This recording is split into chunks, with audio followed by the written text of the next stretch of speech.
Hinduism is the legacy of genius brains. Where is the legacy available now? It's in the Vedas, it's in the Upanishads, it's in the Puranas, it's in the Brahmanas, Aranyakas, and later texts like Tantric texts. I just forgot to mention the Bhagavad Gita. And then up until recent times, in many regional texts, you see this treasure of genius available. And they deal with different disciplines, from quantum physics to space science to molecular medicine, even nuclear medicine. And it is a curse that we have not used this science of Hinduism up until now. Even as a religion, it has not been practiced properly.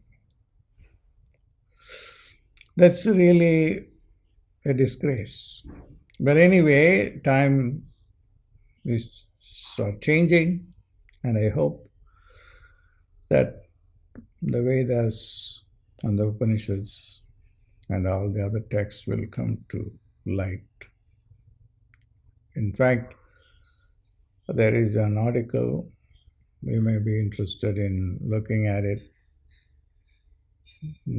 on artificial intelligence in Sanskrit. So go just type AI Sanskrit NASA, then you will see how the NASA scientists think that Sanskrit is a great candidate for artificial language programming because of its rules, grammatical rules, formulas, which can easily be put into algorithms. Now let me come and then talk something very specific.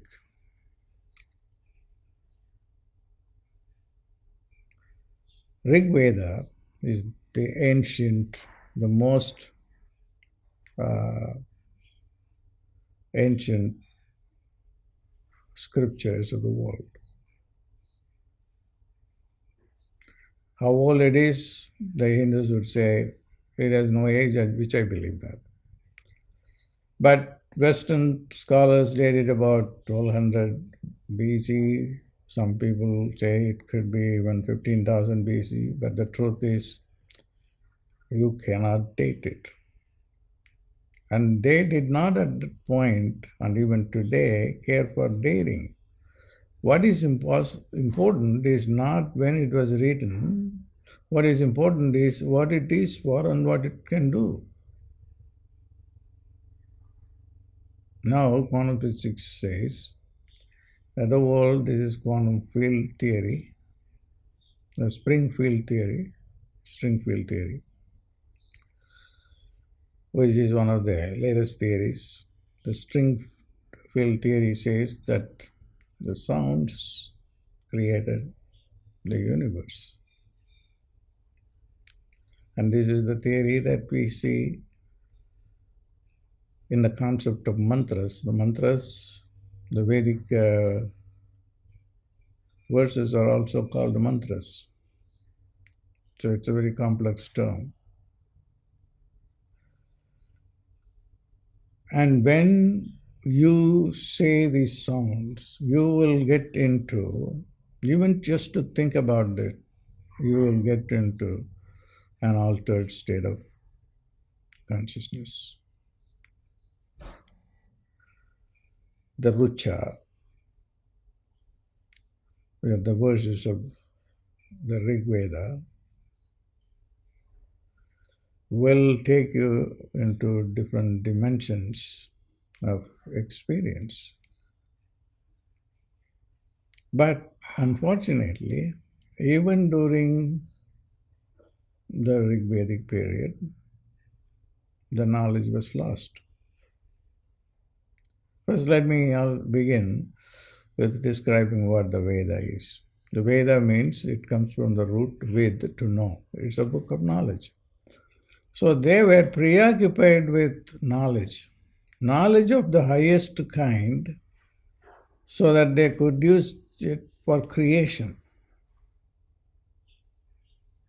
And how could you, where is that knowledge? The knowledge is with the gods, the angels. And we do not know the gods and we do not know the angels. And that's because of the reason that we are not able to completely understand the Vedas. And this is not the voice from myself. It is the voice raised by the Rigveda itself.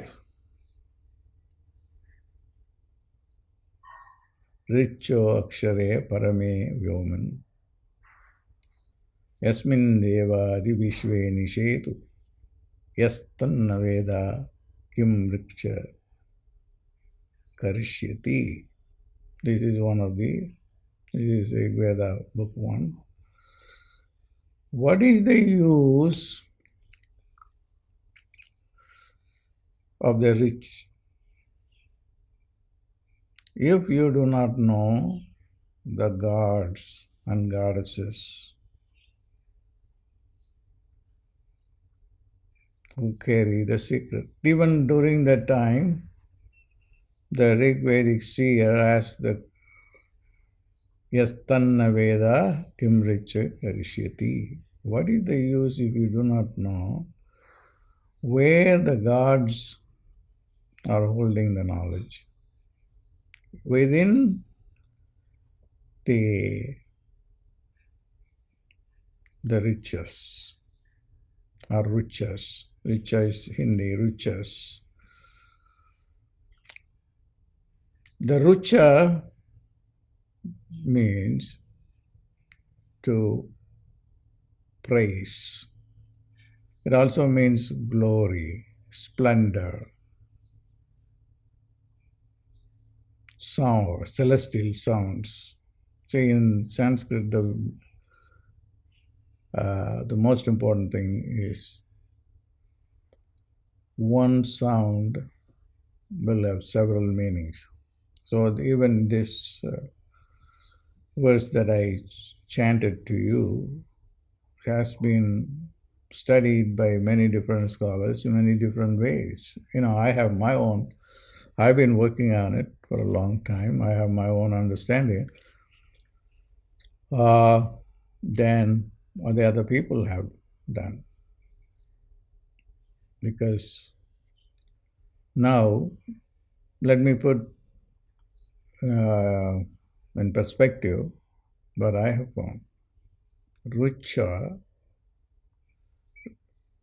is to glorify, to praise. And praising the Lord, if you understand it in biblical terms, praise the Lord. And praise is very important. Swami Ramalingam, who in the 1874 turned his body into light, he says that I thought that I can get everything, enlightenment, without praising the Lord. Then I realized that's what going to give you the greatest understanding. Then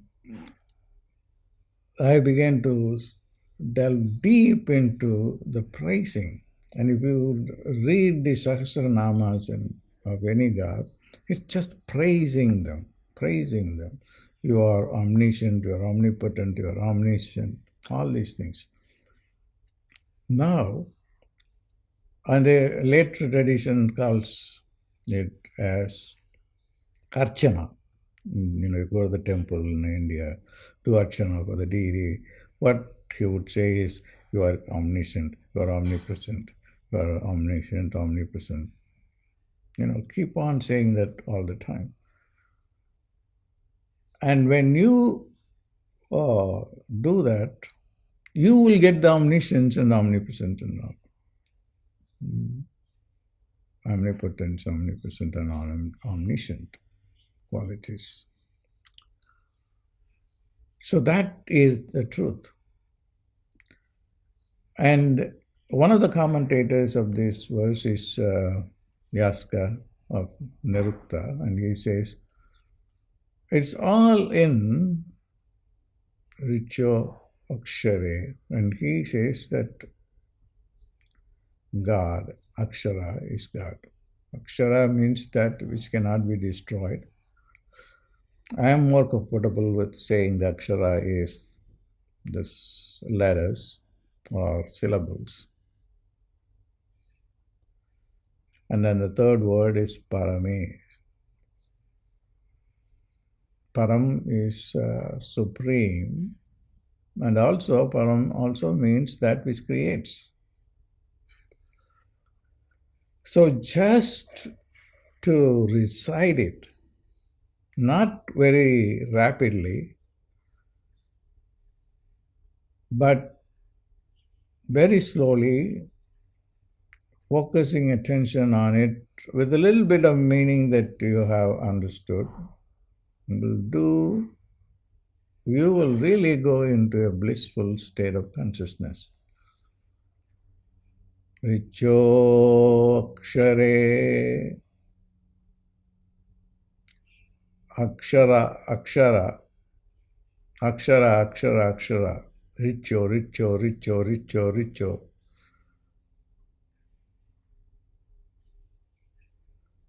Param.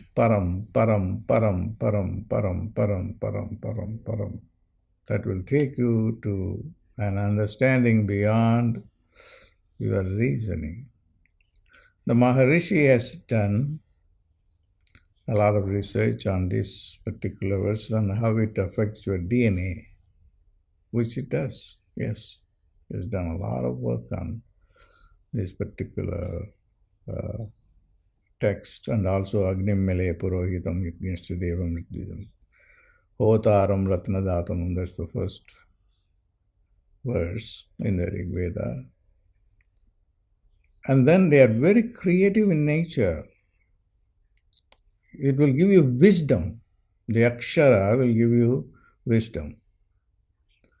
Later texts also will illustrate Jnana Adhishtanam Matrikaha. This is Shiva Sutra.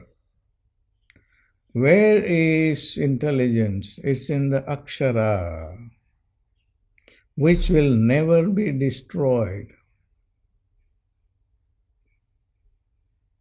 Akshara means that which will never be destroyed. And that is part of the Akash.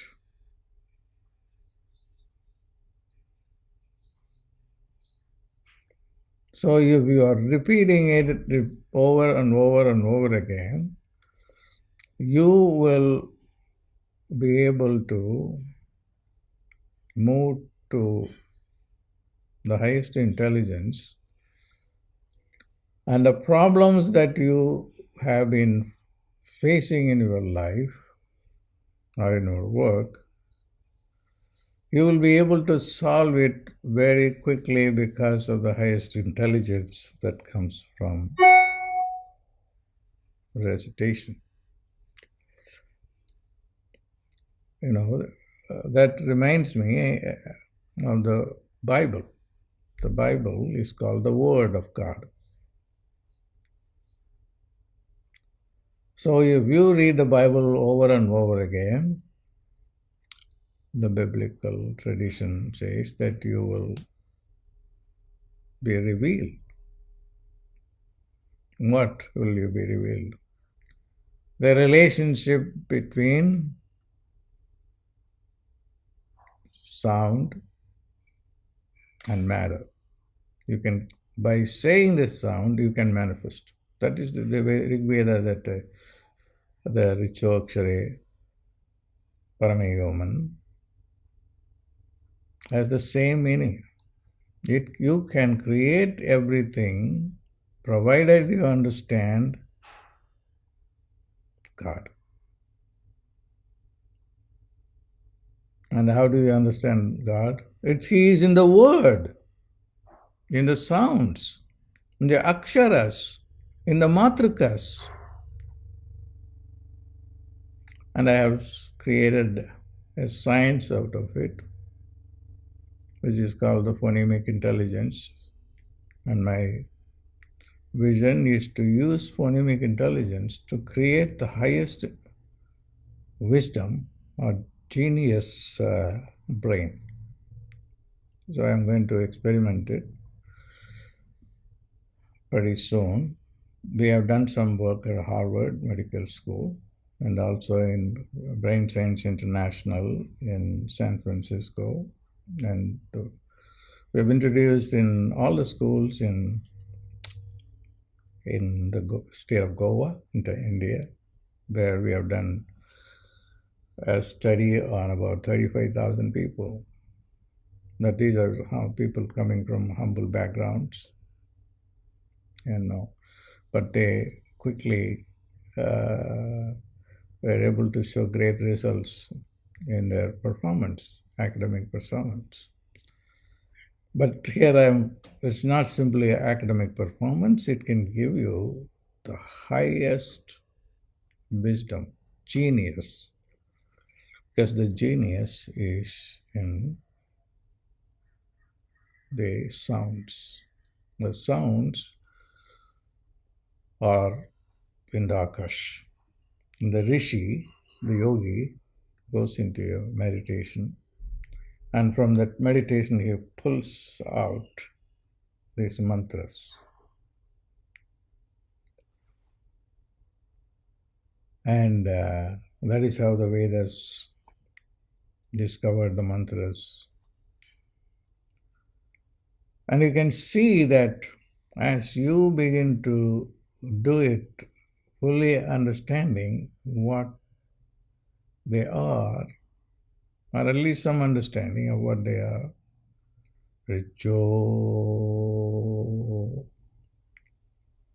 Richo, akshare, parame, vyoman, richo, akshare, parame, vyoman, akshare, akshara. When we say akshara, it has many meanings. One is which will not be destroyed. It will always be there. And what will always be there? That's God. That is letters. That is sounds. That is syllables. So there are meaning comes and then explains a lot of things. It is omniscience, omnipotence, omnipresence, all in akshara. And also in the first richo.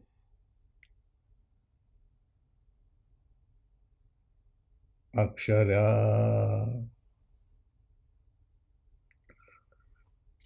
param. It goes to the creative force. Its param is supreme meaning, but it is also that which creates. Tirumula Siddha would say para is that which is going to create everything. What is going to create if you have the space science? So in some way, it is the space science. The Vedas are from the space. It is always there. It is never destroyed. So it's not a matter of chanting it without understanding that the gods are going to give us the wisdom. You are not going to benefit from that.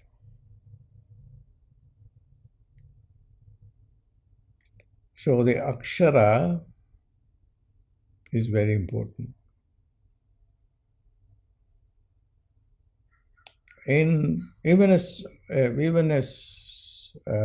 vowel like a or e or u or a or I, they have their own galaxies. They have their own galaxies according to Ramalingam and others also. They travel at a tremendous speed, faster than the speed of light. It should be experienced. Then you will not only in a state of bliss, but full of intelligence. So we need a revival of the Vedas, of the Upanishads and Puranas, particularly Puranas. The Puranas are not just mythological stories. They talk about a lot of weapons driven by sound waves.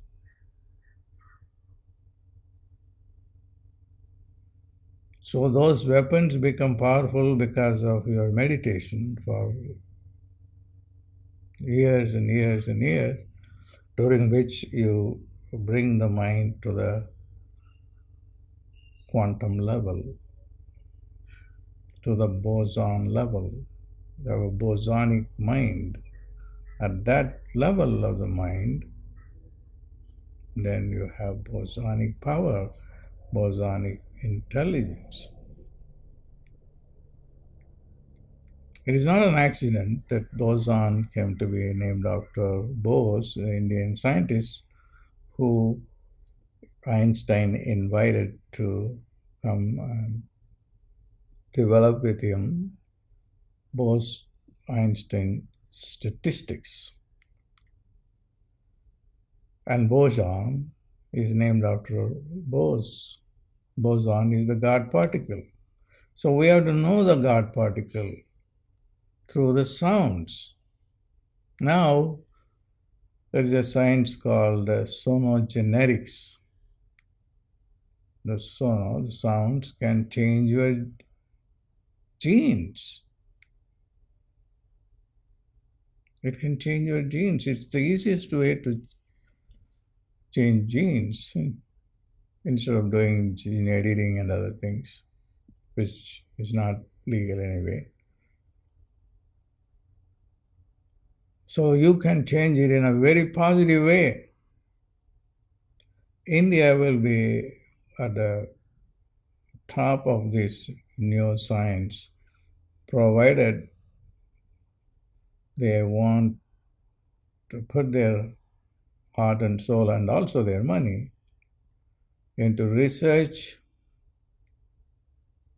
and also with industries. Just pure research is not going to be very attractive, but an application of their research will be is necessary for sustainability.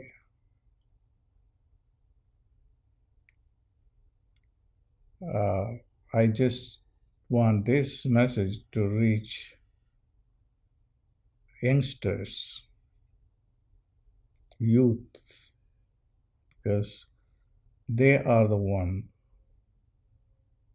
who can take it further. Now they are lost under the misinformation that Hinduism is superstition or just a faith.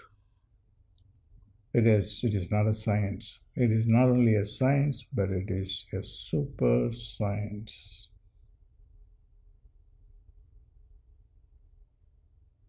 In my centers in India, we do homas, fire rituals, and then see what the sounds how the sounds impact the brain of the listeners, and different suktas produce different results. So, the best way to activate your brain is just to listen to them with closed eyes, and you will see the difference. And the sounds are very creative. That's the most important part. Param.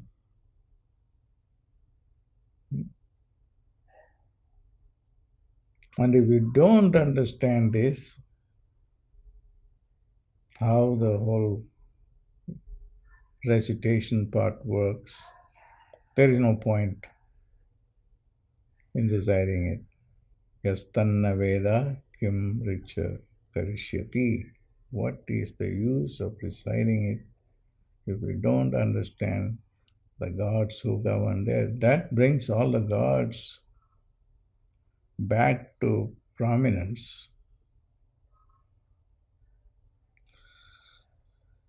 I just stop here, but I will be continuing to do things that hope that the youth get interested in it. It's not just not for the youth alone, though, for the adults as well. God bless.